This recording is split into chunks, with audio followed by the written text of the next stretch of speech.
He indeed has won the elections, and that is the talk of the town. That is the news on every platform. It is indeed historic, is the history of the world, because in a historic comeback, Donald Trump has not only reclaimed the White House, but has redefined the political landscape of the United States. His Make America Great Again movement not only mobilized millions to the polls, but also led to a sweeping Republican victory across both the Senate and Congress. For the first time in recent history, the Republican Party has achieved overwhelming success in both houses, gaining control in a landslide that highlights a surge of conservative support across the nation. The Associated Press contrasted the two campaign camps as they awaited poll results. Trump's camp maintained a celebratory mood, confident and energized by high turnout and clear enthusiasm among supporters. In a stunning accomplishment, Trump captured both the Electoral College and the popular vote, a rare double victory, which has only been achieved by a few in history, setting him apart in this unprecedented election. While Trump's victory underscores a significant shift, many Americans would have preferred, of course, to see Kamala Harris at the helm. As a vice president under a Democratic administration, she represented a continuation of current policies and progress on social issues. However, the recent economic challenges, rising inflation, and questions surrounding foreign policies have put the administration's track record under scrutiny. Critics argue that Harris, in her vice presidential role, did not sufficiently address the nation's economic issues, allowing these factors to weigh heavily on the campaign. Additionally, for some voters, Harris represented progressive change and inclusivity.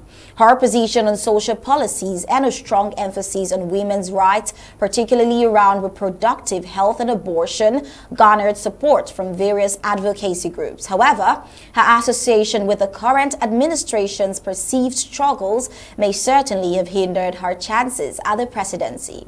Trump's policies, on the other hand, both praised and criticized, were central to this election. Opponents of Trump voiced concerns over his strict immigration policies, his pro-life stance, and lingering allegations of racial insensitivity, while claims that Trump has repeatedly denied, especially when it comes to racism. The former president, Donald Trump, has faced criticism for his firm stance on immigration, illegal immigration, which many saw as restricting undocumented migrants' opportunities, as well as his conservative policies on issues like abortion.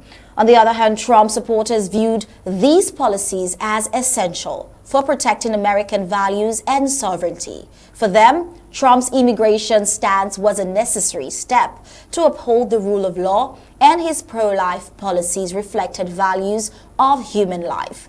Comparing Trump's previous tenure to the recent years under the Democrats, his supporters believe he brought stability and economic growth to the country. Many Americans who felt the effect of inflation, job loss, and weakened international standing under the current administration saw a return to Trump's leadership as a path to renewed prosperity and strength.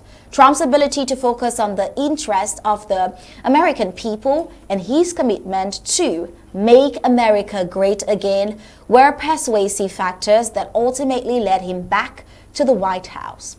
Kamala Harris's concession speech, well, I guess with the pros and the cons mentioned on both sides. The pros for Trump eventually triumphed, leading him to victory. But we must give it to Kamala for her concession speech. It was such maturity and actually very democratic for her to accept defeat and give her concession speech, something that we're going to listen to now. But then unlike in 2020 when someone else lost but would not accept defeat. Well, let's take a look at her concession speech, because more about this we'll talk about in our upcoming program on ABC Amba TV. But for now, we'll only listen to Kamala's concession speech. My heart is full today. My heart is full today, full of gratitude for the trust you have placed in me, full of love for our country, and full of resolve The outcome of this election is not what we wanted, not what we fought for, not what we voted for, but hear me when I say, the light of America's promise will always burn bright.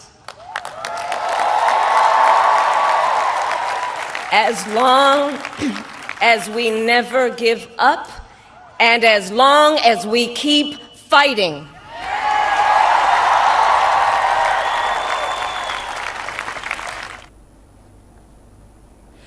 Oh, well, across the country, reactions from Democrats and those on the left range from somber acceptance to intense disappointment and radical displays. Some supporters were visibly emotional, struggling to accept the outcome after years of progressive achievements under the Democratic administration, what they considered progressive achievement, while others reacted with anger and frustration, with some resorting to protest in the streets to voice their dissatisfaction with the results.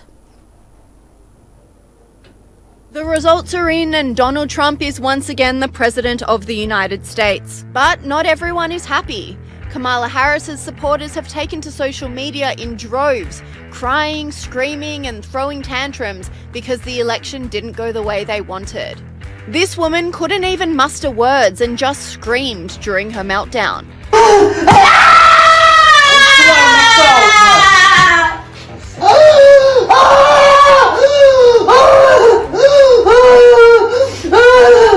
And this woman took her meltdown to a whole new level, violently screaming in her car. I'm sorry! No! No! No! No! Why? Why?